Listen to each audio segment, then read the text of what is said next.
March 7th, 1943, a formation of B-17 flying fortresses from the 3 and 3rd Bomb Group climbs through the darkness in tight succession.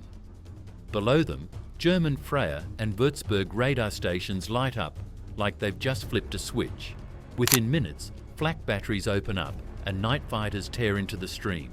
The losses are devastating. And the message is clear. Something has to change. Fast. Back at Harvard, an American scientist stands at a chalkboard sketching out half-wavelength calculations. His name is Frederick Terman, a professor on wartime loan, now running the US Radio Research Laboratory. He taps the board twice. "Cut the foil to match their radar frequency," he says, his voice cutting through the silence. "Make their eyes see a bomber where there isn't one, and 1,000 bombers where there are none." The room smells like hot vacuum tubes and rosin.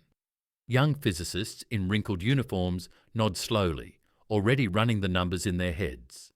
Bundles per minute, cuts per roll, release altitudes. The idea sounds like something out of a magic show, but it's pure physics. Someone asks the obvious question, if we blind them, won't they just blind us back?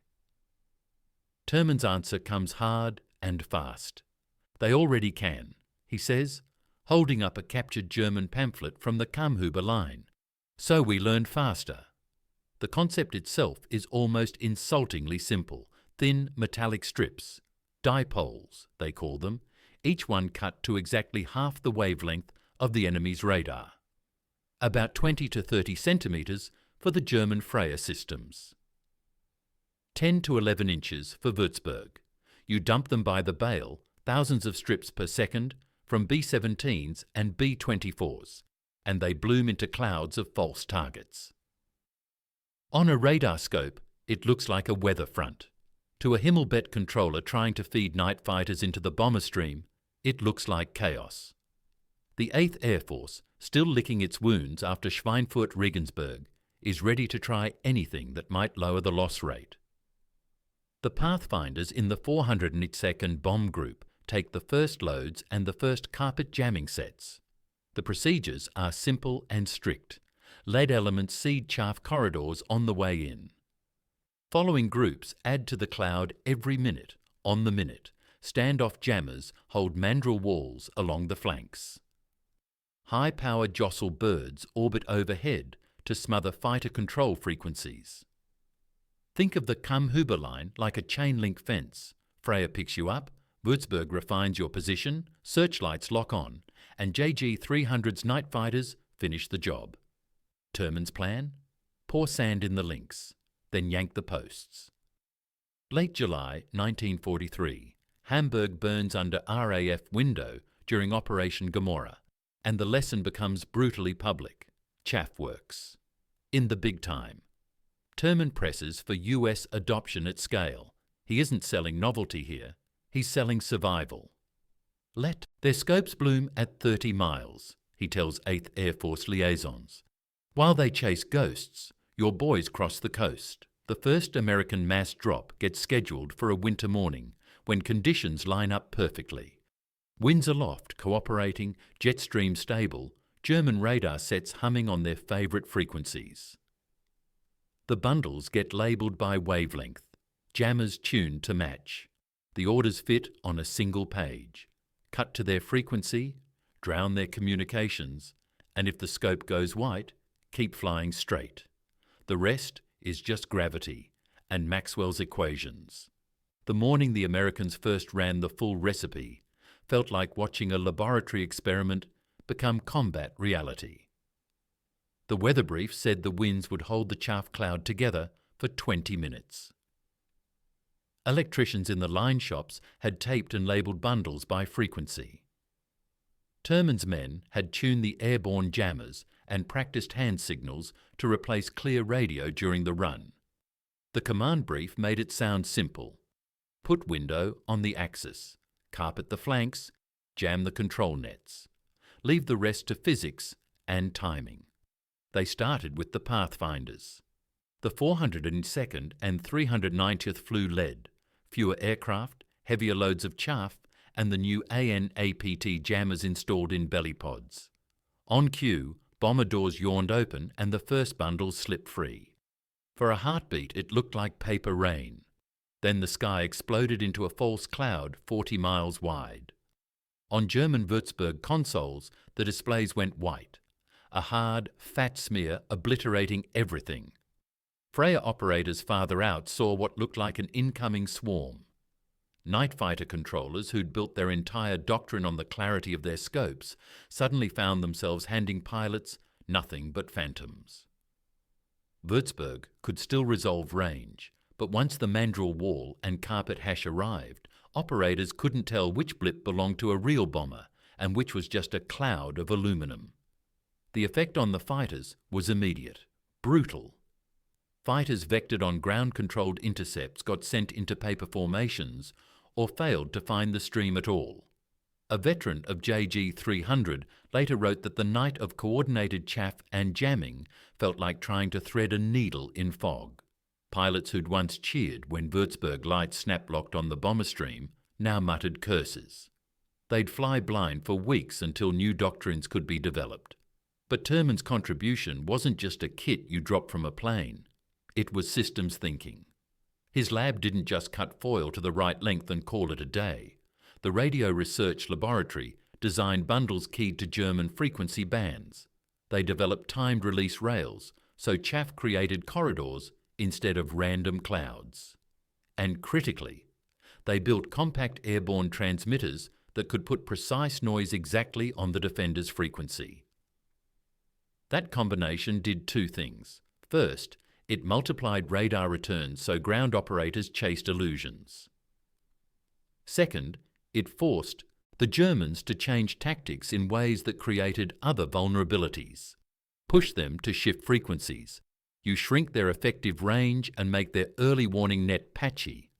Flood their control channels, the human network, controllers talking to pilots, breaks down entirely. Electromagnetic warfare stops looking like trickery and starts looking like attrition. Manufacturing scaled overnight into a small industrial miracle. Cardboard cutters, female war workers and ordnance crews cut millions of strips to precise tolerances. 10.5 inches for Würzburg band countermeasures, shorter for Freya.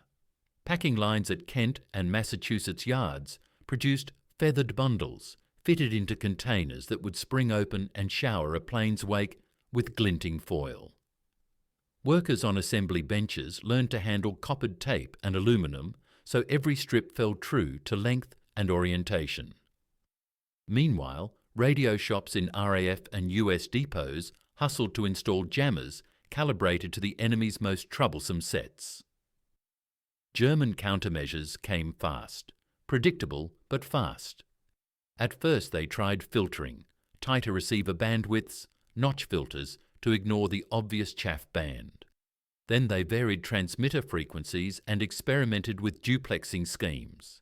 But every hardening step cost them something: range, sensitivity, or operator workload. Narrow the receiver and you miss weak targets. Change frequency and your early warning horizon collapses. The Allies, led by Terman's RRL in close partnership with Harvard and RCA engineers, answered with agile tactics. Staggered chaff bursts, multi-frequency carpets, and jammers that could hop frequencies with simple operator commands. Combat proof arrived in the mission reports. Loss rates that had been crippling on daylight raids, Schweinfurt still haunted every briefing, dropped measurably when chaff and jamming were used at scale. Crews who'd watched friends burn in smoky silhouettes over Germany now heard their radios fill with frantic, confused chatter from the other side. And they thought, good. One bomber captain later wrote that watching the Würzburg scope dissolve beneath his plane felt like being granted invisibility. For 20 minutes, he said, we could have flown straight through Berlin if we'd wanted to, but success bred complications. Chaff carried political and strategic weight. The RAF's early use over Hamburg during Operation Gomorrah showed just how destructive the effect could be when combined with area bombing. Churchill worried about the morality and reciprocity of blinding radar systems. The US feared that widespread chaff use would only accelerate German development of their own electronic countermeasures. Terman's answer remained scientific and blunt. The Germans already had counter-radar tools. Building our capability faster and smarter was the only rational choice. If reciprocity came, let it be the Germans who paid in time and resources. Operationally, the Allies refined the doctrine. Chaff became a precision instrument rather than a scattergun. Pathfinders seeded corridors timed to the stream's advance. Successive boxes were released like manufactured clouds that moved, dissipated and reformed on schedule. Jammers orbited in defined patterns to keep early warning blind, while ground control channels went dark. Crews practiced silent communications and inertial navigation, so when radars lied, they could still find the target. The combination, windowed deception plus dedicated jamming, made radar-guided night defence less a weapon and more a noisy, expensive annoyance. By the winter of 1943-44, German defences were changing tactics simply to survive. They dispersed fighter formations, increased visual patrols, built redundant control networks. Each adaptation reduced their effective reach, and each adaptation required industry and training, resources Germany couldn't match at Allied scale. In the electromagnetic domain, Terman's laboratory had opened a second front the Reich couldn't easily staff. Chaff and jamming didn't win the war alone, but they rewired the air battle entirely. Visibility shifted from a problem of physics to one of signal management, and the Allies, with Harvard's radio men in the lead, learned to manage it better. March 1944. England's eastern airfields hum like machine shops. B-24s line the dispersals at RAF Horsham St. Faith, their bellies loaded not just with bombs, but with bundles of what looks like shredded tinfoil. Crew chiefs joke that they're going to litter Germany to death. The joke hides something deeper: awe. Those strips of foil are lighter than paper and worth more than armour. Frederick Terman's chaff corridors are now part of every major operation order issued by Aeta Bomber Command. In the briefing huts, crews watch instructors sketch radar screens on chalkboards. The German early warning network, they're told, begins with Freya. Range finding, long reach, fixed arrays on the coast. Next come Würzburg tracking radars, feeding data to Kammhuber line controllers who vector fighters through Himmelbett sectors.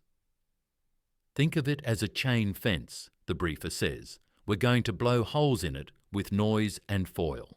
Terman's math says if you drop one bundle every minute on the right frequency, the entire fence glows white, and when the fence glows white, they can't see you. The crews learn release timings like gunnery drills, 6,000 bundles per hour per group.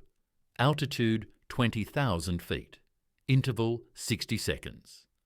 Pathfinders drop the first pattern 20 miles ahead of the stream. Following groups layer more as they cross the coast. The aim isn't to vanish completely. Physics doesn't allow that. But to create so many ghosts that the real formation hides inside its own reflection. We're not invisible, the instructor says. We're just impossible to find. At the same time, Terman's lab in Cambridge is pushing the second half of the weapon, the noise, RL. Engineers have turned theory into machinery small enough to ride in bombers. Transmitters tuned to enemy frequencies, spewing controlled static. Carpet floods Würzburg's precision bands. MANDREL blankets the Freyas. Jostle screams into German fighter control channels. Each one carries Terman's fingerprints, half academic rigour, half field improvisation. The transmitters use tuned cavities built from scavenged magnetrons and hand-wound coils. The first units burn out after hours of use. By the third production run, they run cool and steady. The first fully coordinated test comes over France. Operation Starkey. Part deception, part live fire rehearsal for D-Day. The plan: create a phantom invasion convoy with radar reflectors, spoof radio traffic, and a chaff and jamming air cover designed to make the Luftwaffe scramble. Terman's scientists fly along in B-24s stuffed with oscilloscopes and notebook paper. Over the channel, they watch their instruments as the bombers begin dumping chaff. Within minutes, the German early warning picture collapses. Controllers at Calais and Boulogne radio frantically to higher command. Multiple formations, multiple bearings. Freya scopes bloom with hundreds of phantom blips. The Luftwaffe launches interceptors, fighters that never find targets. The deception works so perfectly that German intelligence reports an amphibious assault. For 48 hours, coastal batteries remain fully manned, while the actual attack force sits quiet at Dover. The real test, though, comes in daylight. February 20th, 1944. Operation Argument, the beginning of Big Week. Over 500 American bombers and escorts hammer aircraft factories from Leipzig to Regensburg. It's a brutal gamble meant to cripple the Luftwaffe before Normandy. Losses the previous month had been catastrophic, hundreds of bombers downed by radar-guided flak and interceptors. Terman's countermeasures team worked straight through the night before the mission, recalibrating chaff lengths and jammers for the latest German frequencies. When the formations cross the North Sea, each group drops chaff in intervals so precise that analysts later describe the radar picture over northern Germany as snowstorm density. Luftwaffe radar operators watching Würzburg consoles at Aurich and Nordhorn see the same signal in 3 different places. They think the Americans are attacking in multiple waves from north, south, and west simultaneously. Fighters take off in every direction.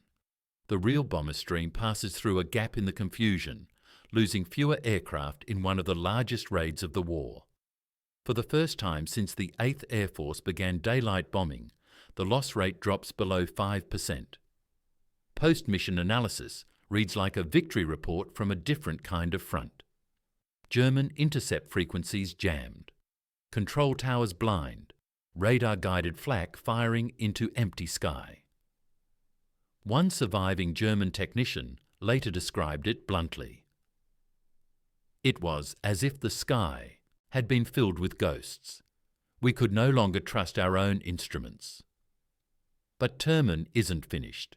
His vision goes beyond foil and noise. He starts pushing an idea that will take radar warfare into another dimension, combining chaff with tuned reflectors to create moving decoys. He calls them shaped clouds. Instead of random strips, aircraft would release specific patterns, particular densities and lengths that mimic the Doppler signature of a bomber formation moving at 220 miles per hour. In test flights off the Massachusetts coast, Navy radar operators can't tell real aircraft from artificial echoes. The physicist-turned-war director sits in his office after the big week results come in, reading through raw data. Thousands of strips of metal and a few watts of radio energy have made the most advanced detection network in Europe go blind. This, he tells one aide, tapping the mission chart, is what invisibility really means. Not disappearance, deception. And the deception is only becoming more sophisticated. Within months, those clouds of aluminum will guard the Normandy invasion fleet, confuse the Luftwaffe's last radar networks, and make thousands of men, ships and planes vanish from the electromagnetic map of Europe. June 5th, 1944.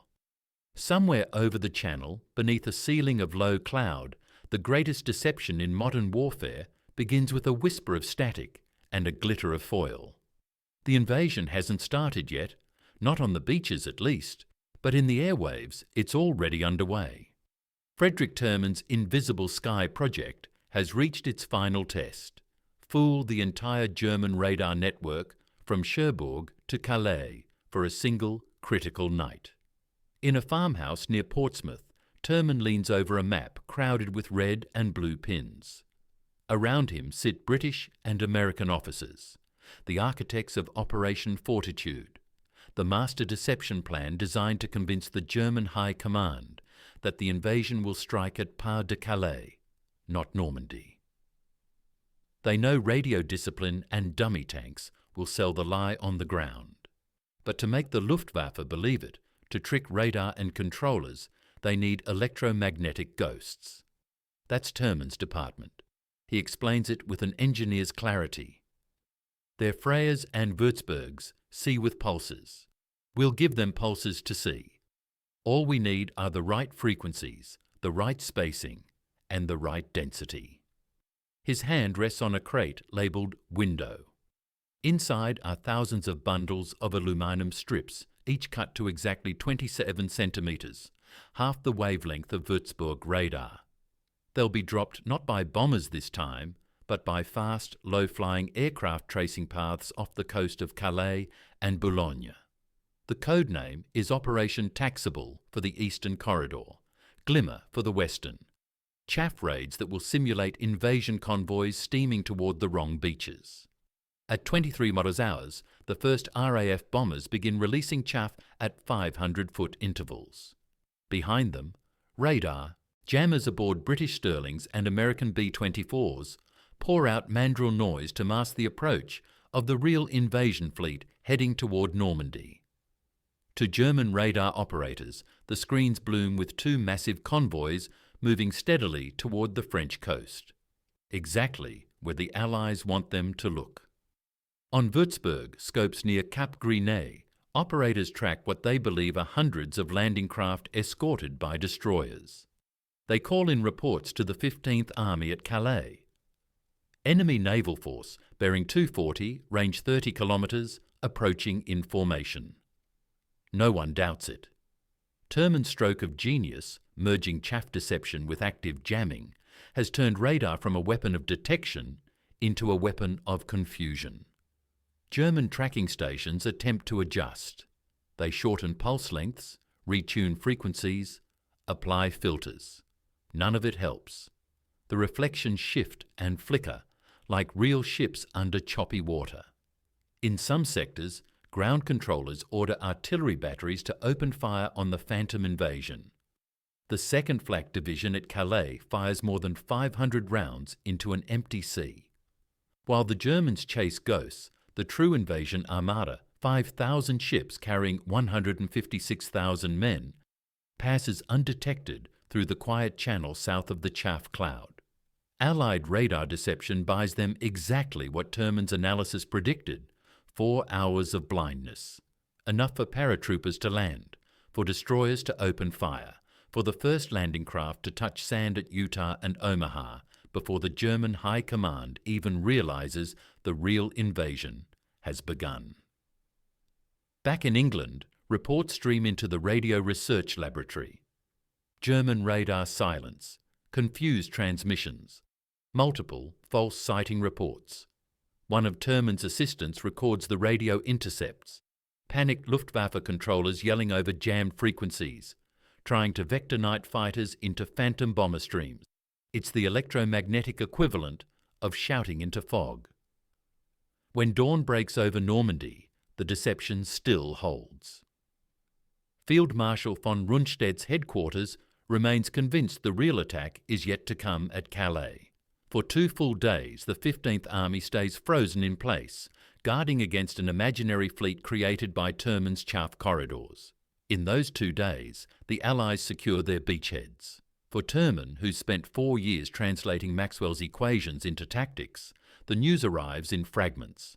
A short teletype confirming the deception worked, another noting radar tracking failures across Channel Sector, and a line from Air Chief Marshal Lee Mallory: "Your window dressing saved lives."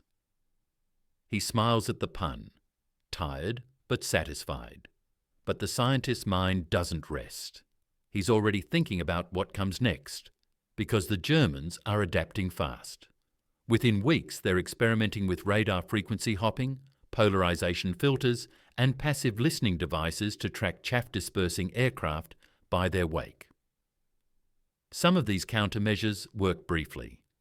Most create new weaknesses. Each adjustment shrinks their detection range or clutters their screens even more. The Reich's radar scientists at Rechlin and Peenemünde are brilliant, but they're fighting on Terman's terms now, forced to react, not innovate. American bombers continue exploiting that asymmetry. On daylight raids over France and Germany in summer 1944, chaff and jamming fly as standard equipment. Every B-17 has its chaff boy cutting bundles and feeding them into flare chutes. Every Pathfinder squadron carries a dedicated electronic countermeasures team. For the Luftwaffe's night fighters, once guided by razor-sharp radar vectors, the hunt has become guesswork. They scramble into blackness, their scopes flooded with false echoes, their controllers lost in static.